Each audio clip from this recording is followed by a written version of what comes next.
नमस्कार साथियों, आपका advance coaching centre YouTube channel में स्वागत है। साथियों, यदि आप मेरे चैनल को लाइक सब्सक्राइब शेयर नहीं किया है तो प्लीज़ मेरे चैनल को लाइक सब्सक्राइब शेयर कर दीजिए।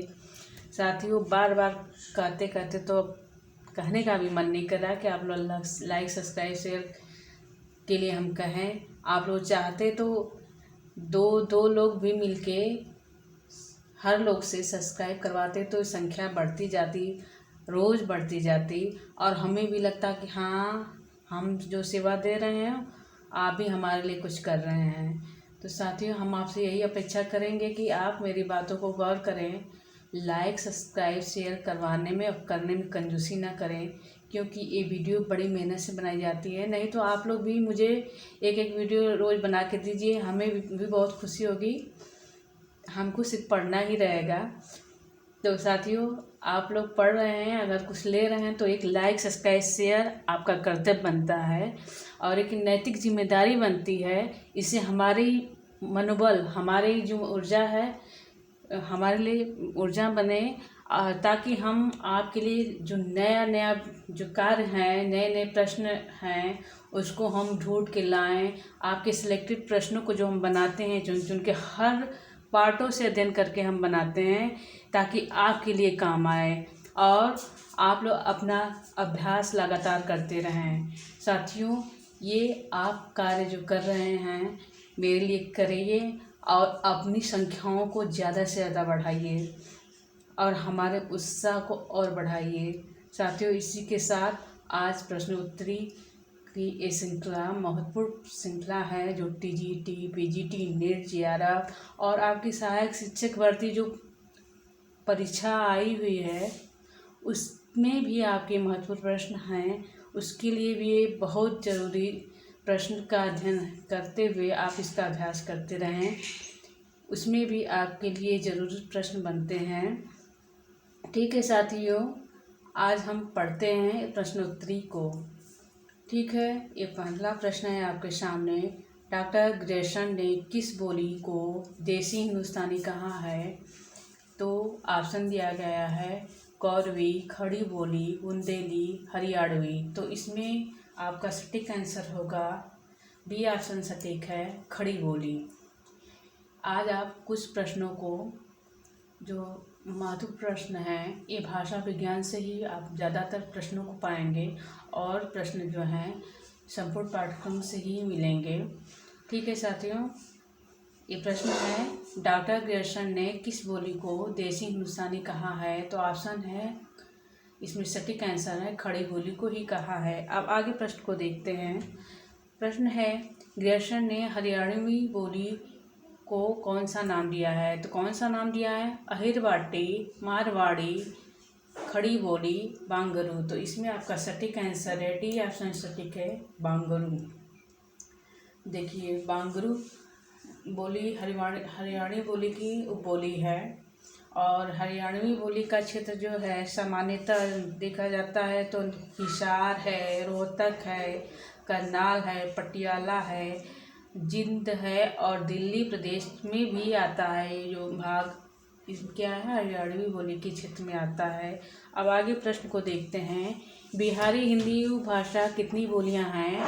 इस प्रश्न में है बिहारी हिंदी उपभाषा के अंतर्गत कौन सी बोलियां हैं? तो ऑप्शन दिया गया है 3, 4, 5, 6। तो इसमें आपका ए ऑप्शन सटीक है 3। तो 3 बोलियां कौन सी हैं? भोजपुरी, मगही, मैथिली।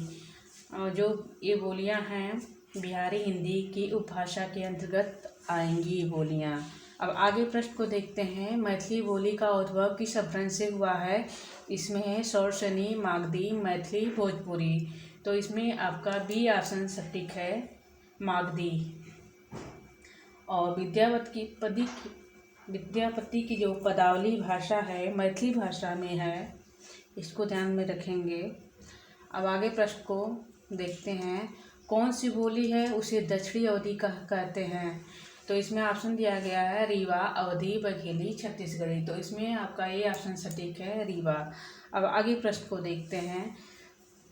भोजपुरी का शेक्सपियर किसे कहा जाता है? तो ऑप्शन है भिखारी दास भिखारी ठाकुर हरिओम निराला। तो इसमें आपका सटीक आंसर है बी ऑप्शन सटीक है। भिखारी ठाकुर को भोजपुरी का शेक्सपियर कहा जाता है। बिहार राज्य का भोजपुर जनपद इस बोली का केंद्र है। बिहार प्रांत के छपरा, सीवान, गोपालगंज, भोजपुर, रोहतास, सासाराम, मोतिहारी और पूर्वी चंपारण, पश्चिमी चंपारण जो है बिहारी बोली के क्षेत्र में आएंगे। ठीक है, अब आगे प्रश्न को देखते हैं। हिंदी की कुल कितनी उपबोलियाँ हैं? तो इसमें देखिए 15 है, 16 हैं, 17 है और डी ऑप्शन है 18। तो इसमें डी ऑप्शन सटीक है, 18 बोलियां हैं। अब आगे प्रश्न को देखते हैं। बनावटी उपबोली का संबंध किससे है? तो मारवाड़ी है, छत्तीसगढ़ी है, मगधी, बुंदेली। तो इसमें डी ऑप्शन सटीक है, बुंदेली। अब आगे प्रश्न को देखते हैं। द्वितीय व्यंजनों का अधिक प्रयोग होता है तो किसमें होता है? कौरुमी बोली में, भोजपुरी बोली में, अवधी में, मगही में। तो इसमें आपका कौन सा ऑप्शन सटीक होगा? द्वितीय व्यंजनों का अधिक प्रयोग होता है तो ए ऑप्शन सटीक है, कौरवी बोली में होता है। द्वितीय व्यंजनों की अधिकता ज़्यादा पाई जाती है। द्वितीय व्यंजन जैसे हुआ दिल्ली, बिल्ली, ऐसे शब्द हैं, इसी को द्वितीय वर्ण कहते हैं। जैसे बच्चा शब्द हुआ। ठीक है, अब आगे प्रश्न को देखते हैं। खड़ी बोली को मर्दानी भाषा किसने कहा है? तो ऑप्शन है सुनीति कुमार चटर्जी, डॉक्टर धीरेन्द्र वर्मा, राहुल संकृत्यान, डॉक्टर भोलानाथ तिवारी। तो इसमें आपका सटीक आंसर ए ऑप्शन सटीक है। यहाँ सुनीति की मात्रा होगी सुनीति कुमार चटर्जी, समझ लीजिएगा। यही सुनीति कुमार चटर्जी खड़ी बोली को मर्दानी भाषा कहा है। अब आगे प्रश्न को देखते हैं।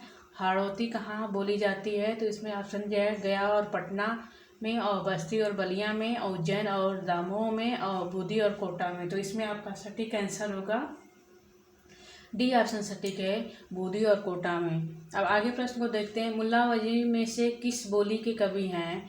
जो मुल्ला वजीर हैं इसमें पूछा गया प्रश्न में निम्न में से किस बोली के कवि कहे जाते हैं?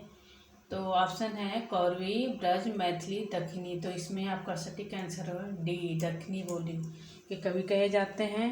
अब आगे प्रश्न को देखते हैं। प्रश्न है नागरिक विचार सभा के प्रथम सभापति थे? तो इसमें ऑप्शन है ठाकुर शिव कुमार सिंह, पंडित रामनारायण मिश्र, और सी ऑप्शन है आचार्य रामचंद्र शुक्ल, और डी ऑप्शन है बाबू राधाकृष्ण दास। तो इसमें आपका डी ऑप्शन सटीक है, बाबू राधाकृष्ण दास। अब आगे प्रश्न को देखते हैं। देवनागरी लिपि का मानकीकरण कब हुआ था? तो इसमें ऑप्शन दिया गया 1936, 1946, 1956, 1966। तो इसमें आपका डी ऑप्शन सटीक है, 1966। अब आगे प्रश्न को देखते हैं। प्रश्न है उत्तर प्रदेश सरकार की देवनागरी लिपि सुधार समिति के अध्यक्ष थे?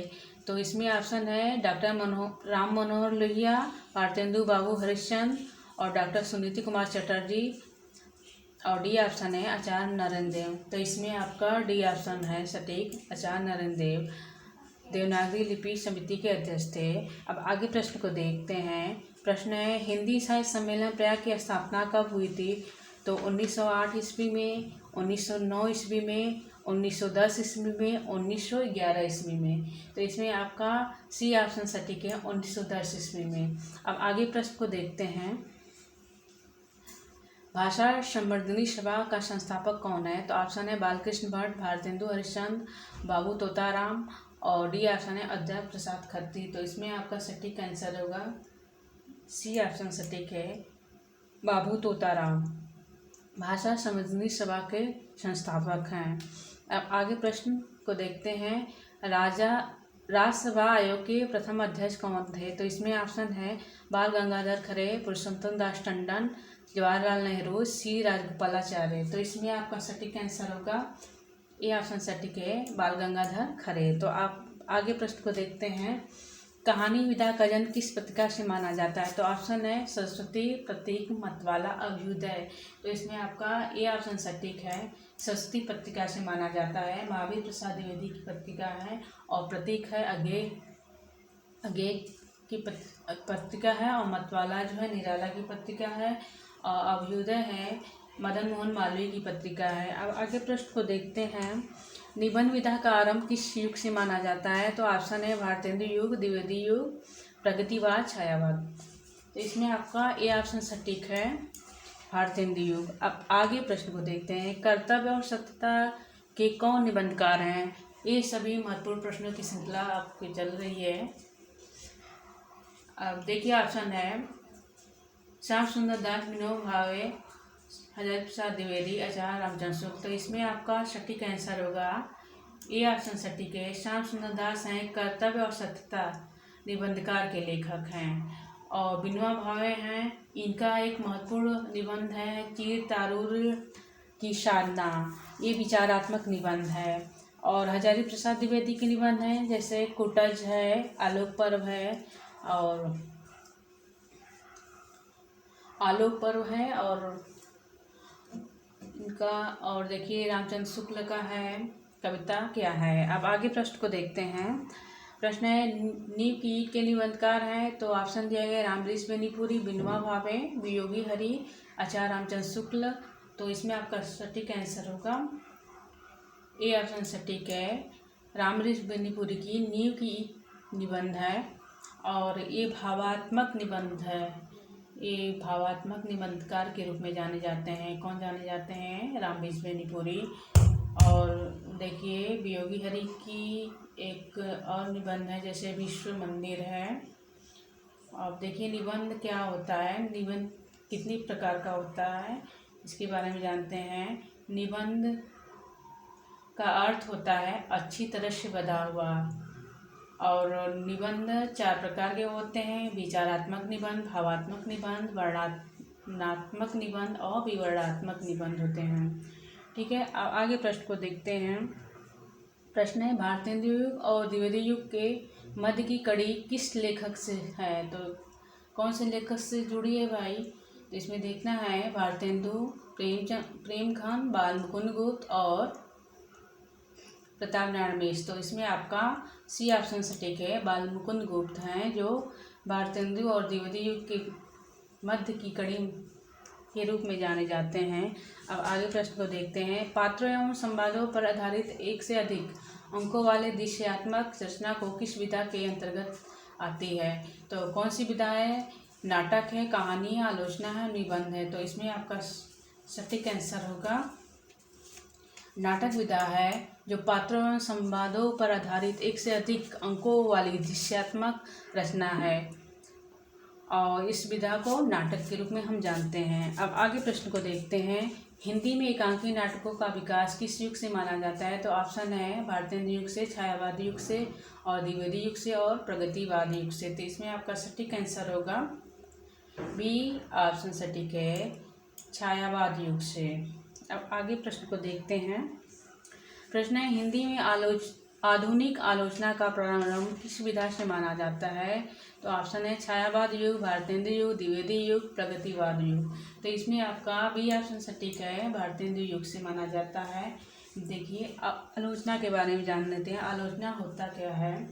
आलोचना का शाब्दिक अर्थ होता है किसी वस्तु को भली प्रकार देखना या किसी वस्तु को अच्छी तरह से देखने पर गुण दोष प्रकट हो जाते हैं, उसे ही आलोचना करते हैं।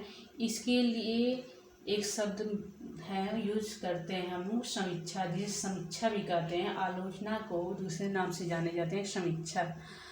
तो क्या होता है? गुण दोष को देखना, भली भांति गुण दोष को जानना ही एक आलोचना होता है। अब आगे प्रश्न को देखते हैं।